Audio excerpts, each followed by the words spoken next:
à tous, j'espère que vous allez bien. Je vous retrouve aujourd'hui pour une nouvelle vidéo. Il s'agit, comme annoncé précédemment, des recommandations du Pumpkin Autumn Challenge. Si vous n'avez pas encore vu la vidéo d'annonce de Guimauve, je vous la mets en barre d'infos pour que vous puissiez aller la découvrir. Si vous avez envie d'aller voir ma pile à lire, je vous la mets aussi en barre d'infos et dans le petit i. Et c'est parti pour les recommandations de ce Pumpkin Autumn Challenge. Je ne pourrais malheureusement pas vous montrer la plupart des livres, tout simplement parce que, comme vous le savez, je ne les ai toujours pas récupérés, tout est toujours dans des cartons dans la cave de mes parents, donc je vais faire sans pouvoir vous les montrer physiquement, je vous mettrai les couvertures, mais voilà, pour moi c'est pas pareil, j'aime avoir le livre et pouvoir le tenir, mais bon, on fait comme on peut. Donc le premier tableau c'est Automne frissonnant et la première catégorie c'est Viens flotter avec nous, et les mots-clés sont horreur, thriller, clown, épouvante, fantastique et rouge. Et j'ai deux livres à vous proposer sur cette catégorie. Le premier c'est Ceux qui hantent les bois de Don Kurtagish aux éditions du Chat Noir. C'est une histoire où l'on va suivre deux sœurs qui se retrouvent à aller vivre dans une maison manoir au milieu des bois, et plein d'événements sombres vont commencer à arriver, elles ne peuvent pas quitter les bois et elles ont l'impression d'être hantées. Il y a un autre personnage qui s'ajoute et j'ai adoré, l'ambiance est très, il y a un côté très horreur, ça fait vraiment, ça met mal à l'aise, ça fait peur, on se pose énormément de questions et il y a des moments de tension qui sont quand même assez forts et j'avais vraiment adoré cette lecture, je la trouve parfaite pour la saison et si vous aimez voilà, c'est ce côté un peu gothique, un peu horreur, foncez. Je vous propose aussi Rouge de Pascaline Nolo, parce que dans les catégories il y a Rouge, et Rouge est donc une réécriture un petit peu de loin du Petit Chaperon Rouge, et on va y suivre une jeune fille qui naît avec une tache rouge sur le visage, et elle vit dans un village où à leur première règle, les filles sont envoyées au fin fond de la forêt, envoyées à une sorcière, et on les revoit plus jamais. À cause de sa tache, tout le monde rejette Rouge dans le village, et ils ont tous hâte qu'elle ait ses premières règles pour pouvoir se débarrasser d'elle. Et c'est une histoire qui est très sombre, qui aborde des sujets très intéressants, d'une manière que j'ai trouvé très poignante. J'ai vraiment beaucoup aimé cette lecture, et c'est le genre de choses qui restent en mémoire, et je pense que c'est jusque-là la meilleure réécriture du Chaperon Rouge que j'ai pu lire, et j'ai vraiment adoré les différents thèmes qui sont abordés dedans, donc parfait pour le Pumpkin Autumn Challenge. Ensuite on a L'Enfer des Backrooms, avec comme mots-clés dimension parallèle, cryptique, labyrinthe, internet, légende urbaine et mystère. Et là j'ai envie de vous parler de Golem, qui a été écrit par la fratrie Muraille, donc par Elvis Loris et Marie-Aude Muraille. C'est une saga, je crois qu'il y a 5 tomes, que j'ai lu quand j'étais ado, donc je devais avoir 12-13 ans quand j'ai commencé à lire cette saga. Et en fait on suit un groupe de jeunes, il y a aussi il me semble un adulte dans l'histoire, qui joue à un jeu vidéo en ligne, et à un moment donné le jeu devient un petit peu trop réel. Il y a des personnages qui commencent à apparaître dans la vraie vie, eux se retrouvent... Alors il me semble qu'ils se retrouvent dedans, plus ou moins, en tout cas il y a des conséquences sur leur vie. Et donc voilà, la barrière entre le jeu vidéo et la réalité commence à se fondre un peu. Et on parle de livres qui ont été écrits il y a plus de 20 ans, donc internet n'était pas le même à l'époque. Et je trouverais ça super intéressant de relire ces livres avec les yeux d'adulte aujourd'hui. Donc voilà, Golem, que je vous recommande. De toute façon, tout ce qui est écrit par Marie-Aude Muraille, moi je vous recommande automatiquement. Et en film, je vous propose Sleepy Hollow de Tim Burton, qui reprend la légende urbaine du cavalier sans tête. J'aime beaucoup l'ambiance de ce film. C'est un classique que la plupart des gens ont vu, mais si vous ne l'avez pas encore vu ou si vous avez envie de le revoir, il va parfaitement dans cette catégorie. C'est vraiment un classique de la période d'Halloween. On a ensuite la catégorie Perfectly Splendid, avec donc fantôme, famille, manoir, possession, gothique et drame. Donc forcément pour cette catégorie, je vous recommande de voir The Haunting of Bly Manor. Si vous ne l'avez pas encore vu, foncez regarder cette série. Regardez au passage The Haunting of Hill House, les deux sont vraiment excellentes, bien que assez différentes. Et le deuxième, donc The Haunting of Bly Manor, est inspiré assez librement du livre Le Tour d'écrou, The Turn of the Shrew. Alors je l'ai lu, j'ai pas forcément accroché plus que ça, j'ai pas aimé plus que ça le livre, mais l'adaptation est absolument géniale. Et en livre, pour cette catégorie, je vous recommande À l'ombre du manoir de Lizzie Felton. Alors ça c'est le tome 2, donc je vous conseille de commencer par le tome 1, qui s'appelle Les Brumes Vermeilles. Et donc là on a vraiment le côté fantôme, c'est hanté, on a un manoir qui est une maison personnage, on a une malédiction, mais on sait pas trop. On va suivre une famille et leurs enfants qui s'installent dans un manoir. Et plus le temps passe et plus ils se rendent compte qu'il y a des phénomènes étranges qui arrivent autour d'eux. Et j'ai vraiment adoré cette lecture. On sent la tension, l'atmosphère qui est mise en place et qui évolue au fur et à mesure des pages. On sent la tension qui s'installe. On commence à vraiment s'attacher au personnage, mais à se poser énormément de questions aussi sur le passé de ce manoir. Comment cette famille en est arrivée là, pourquoi est-ce qu'ils ont choisi ce manoir, parce qu'on a vraiment l'impression qu'il n'y a pas de hasard là-dedans. C'est une ambiance parfaite pour l'automne, pour la période d'Halloween notamment. Et si vous aimez vous faire un petit peu peur, mais pas trop, foncez. En livre mais aussi en film, je vous conseille We Have Always Lived in the Castle de Shirley Jackson. Donc on retrouve le manoir puisqu'on va suivre deux sœurs qui vivent dans un manoir complètement isolé du reste du village, notamment parce que leurs parents ont été assassinés il y a 10 ans je crois, et que c'est la grande sœur qui a été accusée, sauf que ça n'a pas pu être prouvé, donc elle n'a pas été emprisonnée, mais tout le village est persuadé que c'est la grande sœur, la sœur aînée, qui a commis ce meurtre, qui a tué les parents, et donc voilà, elles sont complètement mises à l'écart. La petite sœur est un peu étrange et c'est de son point de vue que l'on va découvrir les événements au fur et à mesure, donc vraiment on a un narrateur très peu fiable. Et alors qu'un nouveau personnage arrive et se rapproche de cette famille, les événements vont être un petit peu bousculés et c'est absolument génial, c'est dérangeant et en même temps on ne peut pas s'empêcher d'être à fond dedans et de ne pas pouvoir lâcher le livre et d'avoir envie de savoir le fin mot de l'histoire, mais sur tous les plans, autant dans le passé que le présent, que comment elles vont s'en sortir à l'avenir. Et j'ai vraiment adoré cette lecture. Et j'ai ensuite vu le film et j'ai trouvé que l'adaptation était plutôt pas mal. Vraiment, c'était plutôt bien réussi. Pour le tableau automne rayonnant, la première catégorie c'est We'll Always Find a Way. Et les mots-clés sont cristaux, facettes, singularité, diversité, inclusivité et feel good. Et donc pour le côté singularité mais aussi diversité, inclusivité, je vous propose de lire Les Seigneurs de Bohême d'Estelle Faye. C'est de la fantaisie, donc de la fantaisie adulte. Et dedans on suit énormément de personnages très différents les uns des autres et voilà, c'est pour ça qu'il y a de la diversité puisque on est vraiment sur du LGBTQI+ dans ce roman. Et on va suivre un peuple qui se révolte et qui commence à se révolter contre le pouvoir en place et on va le suivre à travers différents personnages qui n'ont pas forcément un grand rapport les uns avec les autres ou même avec le gouvernement en place, mais on se rend compte que les actions des uns et des autres vont influencer le reste de l'histoire et avoir un impact marquant. Donc j'ai vraiment adoré ce roman. Je n'ai toujours pas lu le tome 2, mais de toute façon il peut se lire indépendamment, il peut se lire comme un tome 1 unique. En tout cas si vous aimez la fantasy, vraiment foncez. La plume d'Estelle Faye est absolument géniale et la manière dont elle introduit les personnages, dont elle les travaille, c'est vraiment grandiose. J'ai vraiment adoré ce roman, donc il est parfait pour cette catégorie. Et en série, pour le côté feel good, je vous propose Anne with an E. Si vous n'avez pas encore vu cette série, c'est l'adaptation de Anne de Green Gables, mais uniquement du premier tome, et encore pas du premier tome en entier si je me trompe pas.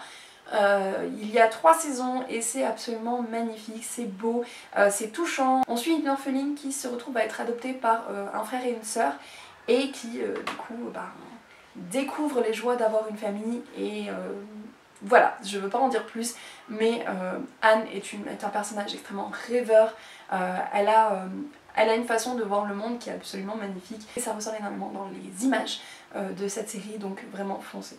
Ensuite on a L'Esprit indomptable de Jo March, avec donc Place de la femme, indépendance, ambition, rêve, sororité, théâtre et écrivaine. Donc forcément je vous propose de lire Little Woman de Louisa May Alcott, de regarder le film aussi, l'un des films parce qu'il y en a eu plusieurs adaptations, mais aussi en théâtre. Je ne peux pas m'empêcher de caser ma pièce de théâtre préférée qui est Cyrano de Bergerac de Edmond Rostand. Je ne l'ai lu qu'il y a quelques années, avant ça j'avais lu uniquement des extraits que j'avais énormément aimés et en fait quand j'ai lu la pièce entière, c'est beaucoup plus que ce que je pensais. Ce n'est pas juste de la comédie, ce n'est pas juste de l'humour, tout ne tourne pas autour du nez du personnage, ça va beaucoup plus loin et c'est au final très touchant. Il y a énormément d'aspects différents à cette histoire et j'ai, j'avoue, pleuré à plusieurs reprises quand je l'ai lu. C'est vraiment plein d'émotions. Donc si vous pouvez voir cette pièce ou la lire, c'est le moment. Ensuite on a une catégorie dont je ne prononcerai pas le nom, je prononce que le dernier mot qui est Maureen. Et les mots-clés sont Irlande, Petit Peuple, Mythes et légendes celtes, Nature Writing et Vert. Je précise que si je ne prononce pas le nom, c'est parce que je n'arriverai pas à le prononcer correctement, parce que c'est en irlandais et que voilà, je ne connais pas les prononciations. Donc comme je n'ai pas envie de complètement charcuter l'intitulé de cette catégorie, voilà, on fait comme ça. Et donc pour cette catégorie, je vous propose Les gens heureux lisent et boivent du café de Agnès Martin-Lugan, qui se passe principalement en Irlande, dans un petit village perdu, et on va suivre une jeune femme qui quitte un petit peu tout parce qu'elle a besoin de changer d'air après qu'une tragédie ait eu lieu dans sa vie, et elle s'offre une bouffée d'oxygène, on va dire, en partant en Irlande. Et voilà, on va suivre son cheminement à travers son travail de guérison. Et c'est une très belle histoire, j'ai beaucoup aimé notamment ce premier tome. Le deuxième m'a un tout petit peu moins convaincue, mais en tout cas j'ai beaucoup aimé ce premier. Et il peut se lire tout seul. Et je vous propose aussi Au comptoir des murmures de Tia Wolf, qui est un énorme coup de cœur pour moi. Ça se passe dans un petit village d'Irlande et on va suivre Erin qui doit abandonner ses études pour reprendre le bar de ses parents après que son père ait juste disparu.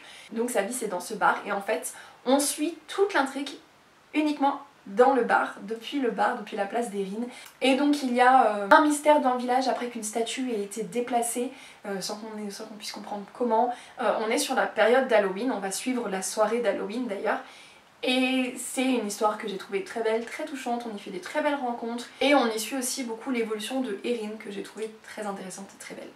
Donc voilà, et ça plonge vraiment au cœur de l'Irlande. J'avais l'impression de humer les odeurs du bar et de ressentir les sensations de l'Irlande. Le tableau suivant c'est Automne, douceur de vivre, et donc la première catégorie c'est Something Wicked This Way Come, avec comme mot-clé Halloween, octobre, automne, fête foraine, enfance et cauchemar. Donc pour le côté un peu fête foraine, je propose Caraval de Stephanie Garber. Il a des critiques assez mitigées parce qu'il a ses défauts. En fait si on ne s'attache pas au personnage ou qu'on n'arrive pas à passer outre, ça peut être compliqué. Mais moi j'ai adoré l'ambiance fête foraine avec un énorme mystère, un personnage dont on ne connaît pas l'identité et un compte à rebours, et surtout une histoire qui est beaucoup plus vaste que ce qu'on peut penser au tout début. Donc on suit deux sœurs qui se retrouvent embarquées dans le jeu de Caraval, et une fois qu'on est embarqué dans le jeu on ne peut pas en sortir, et je ne veux pas en dire plus, je vous laisse tester vous-même. Le deuxième livre qui se passe dans une fête foraine c'est Daughter of the Burning City de Amanda Foody. C'est un livre que j'avais reçu dans une fairy loot box et j'ai mis extrêmement longtemps à le lire, et en fait une fois que je me suis lancée dedans je l'ai dévoré. On suit un personnage principal dont j'ai forcément oublié le nom puisque je l'ai lu il y a plusieurs années, qui a la capacité de faire apparaître, de faire naître des personnages autour d'elle et de leur donner vie. Et en fait, à eux tous, avec elle, ils forment l'animation de leur fête foraine.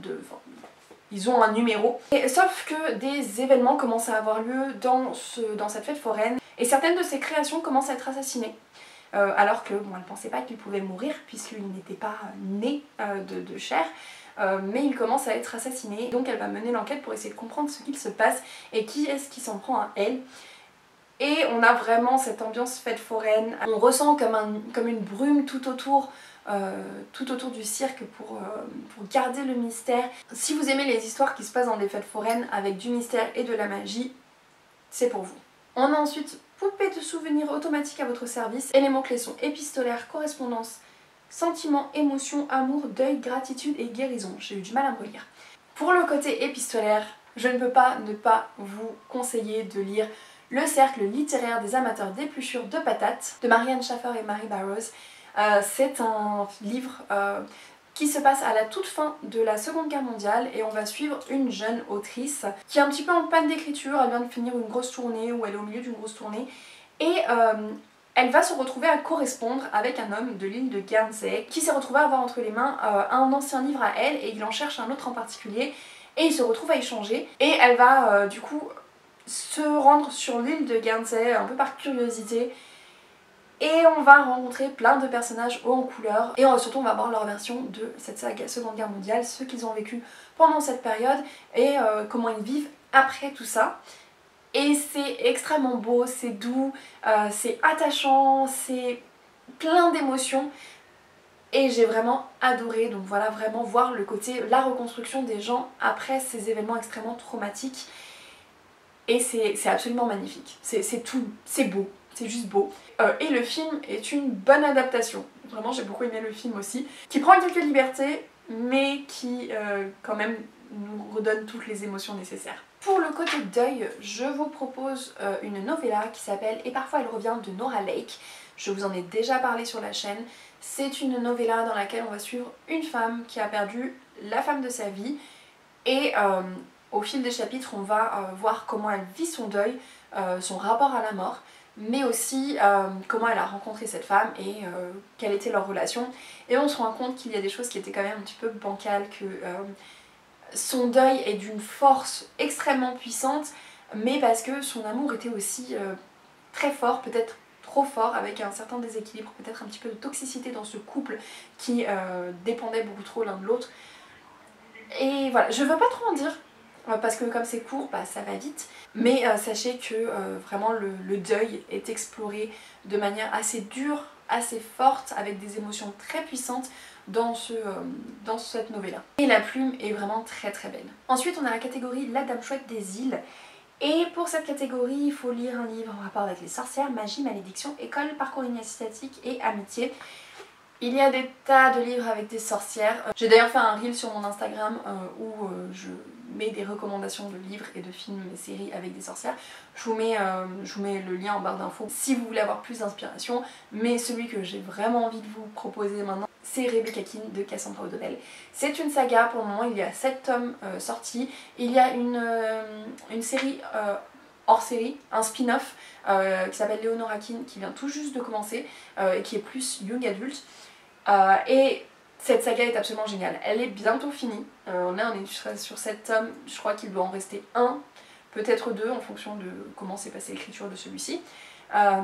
Et on suit Rebecca Keane qui est une sorcière et qui a fui la France pour aller se cacher dans le Vermont, où elle voulait donc avec sa fille être un petit peu cachée, discrète, etc.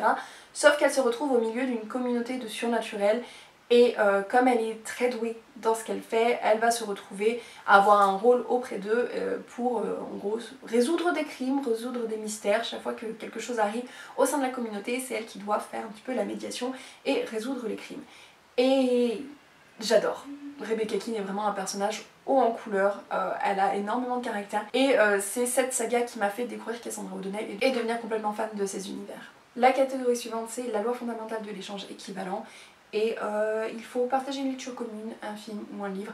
Si vous trouvez quelqu'un avec qui partager le film, enfin la série Full Metal Alchemist ou le manga, comme vous préférez, soit l'anime soit le manga, allez-y, go pour Full Metal Alchemist. Et sinon, si vous recherchez des lectures communes, je peux vous proposer mon book club. Je vous mets le lien dans le Discord. On a 4 lectures communes qui vont avoir lieu sur les mois de septembre et octobre. Et on en lancera une nouvelle début novembre. Donc si ça vous intéresse, je vous mets le lien. Mais cette catégorie est quand même assez évidente dans son intitulé. Il faut faire une lecture commune ou regarder un film en commun. Donc voilà, il faut juste que vous cherchiez une lecture commune. Je ne peux pas vous proposer de titre pour ça. Juste pas vous mettre le lien de mon Discord, de mon book club, si ça vous intéresse. Le tableau suivant, qui est le dernier, c'est Automne des bois et au-delà. Et la première catégorie, pomme alors, c'est le goût de la tarte aux amandes. Les mots-clés sont animaux, mémoire, intergénérationnel, thé, gourmandise, altruisme, quelque chose, et aide, guide. Tendresse, le mot que je n'arrivais pas à relire, c'était tendresse. C'est ma propre écriture hein, que je ne peux pas relire. Et donc, pour le côté animaux, je vous propose encore du Cassandra O'Donnell, avec cette fois La Légende des Quatre. Je vous mets dans le petit i mon avis lecture sur le premier tome de La Légende des Quatre, parce que c'est une saga que j'avais beaucoup aimée. Il y a 4 tomes, et dedans on va suivre des jeunes de 4 clans différents, et les clans en fait sont liés à leur nature animale, puisque ce ne sont pas des humains, donc il y a des humains qui vivent à côté, mais eux ont en fait leur nature animale qui est ressortie, donc les serpents, les loups, les tigres et les faucons, il me semble, ou les aigles, non les aigles. Et on va suivre donc en fait des gamins importants dans chacun de ces clans qui vont s'unir ensemble, ou du moins essayer, pour essayer de sauver leur clan des rivalités avec les humains. Ça a beau être du young adulte, avec des personnages relativement jeunes, on a quand même des thèmes abordés qui sont très importants, on en aborde plein, sur la nature humaine, sur l'impact que l'humain a sur le monde, sur l'écologie, mais aussi les uns par rapport aux autres, etc. Voilà, énormément de sujets qui sont abordés dans cette saga et de manière très très bien faite, donc je vous invite à découvrir La Légende des Quatre de Cassandra O'Donnell. En Beat Lit, on a aussi la saga en 5 tomes de Meg Corbin, écrite par Anne Bishop, et on va y suivre Meg, qui est une Cassandre, donc en fait quand elle saigne ça lui donne des visions et elle s'enfuit de l'endroit où elle est retenue prisonnière et utilisée pour ses visions qui sont particulièrement puissantes et se retrouve au milieu d'une zone où les humains ne sont pas autorisés et qui est dirigée par différents clans et notamment le clan principal ce sont les loups-garous. Et elle va en fait se cacher là-bas pour fuir cet endroit et les personnes qui vont essayer de la retrouver. Et parce que c'est un endroit interdit aux humains, ils ne peuvent pas la récupérer dedans puisque c'est contre la loi. Et elle va du coup petit à petit se faire une place au sein de ces différentes meutes et j'ai adoré. Voilà, c'est de la Beat Lit, il y a quelques clichés, mais on s'attache énormément au personnage et j'aime bien que le personnage principal soit cette jeune femme qui est à la fois très fragile puisque en fait elle a une peau qu'il ne faut absolument pas couper puisque ça lui donne des visions extrêmement puissantes donc ça peut être très dangereux pour elle. Donc elle a ce côté très fragile, en plus elle a toujours vécu dans cet institut où elle était enfermée, où du coup elle a aucune force physique, elle n'a rien appris en dehors de ce dont elle avait besoin pour les visions et en même temps elle a un pouvoir qui est très puissant, donc elle a un impact sur le monde autour d'elle qui peut être extrêmement puissant. Donc voilà, j'aime bien ce côté dans ce personnage. Et voilà. Donc si vous aimez la Beat Lit, je vous recommande Meg Corbin de Anne Bishop. Ensuite on a Légende de la Hache Noire avec comme mot-clé médiéval, chevaleresque, quête, épopée, illustré ou fantasy. Et pour le côté illustré, je vous recommande Les Contes Macabres de Edgar Allan Poe, illustré par Benjamin Lincombe. Alors il y a 2 tomes, je n'ai que le premier mais j'aimerais vraiment me procurer le deuxième. Et c'est une manière absolument géniale de découvrir l'univers de Edgar Allan Poe qui est très très sombre, très bizarre et qui se lie du coup parfaitement avec les illustrations de Benjamin Lincombe. Donc voilà un petit exemple d'illustration. Il y en a tout du long et elles sont absolument sublimes. Alors il ne faut pas être dérangé par le style avec des yeux un peu grands, mais voilà, je ne peux que vous recommander cet ouvrage, c'est une merveilleuse façon de découvrir l'univers d'Edgar Allan Poe en étant vraiment en immersion totale.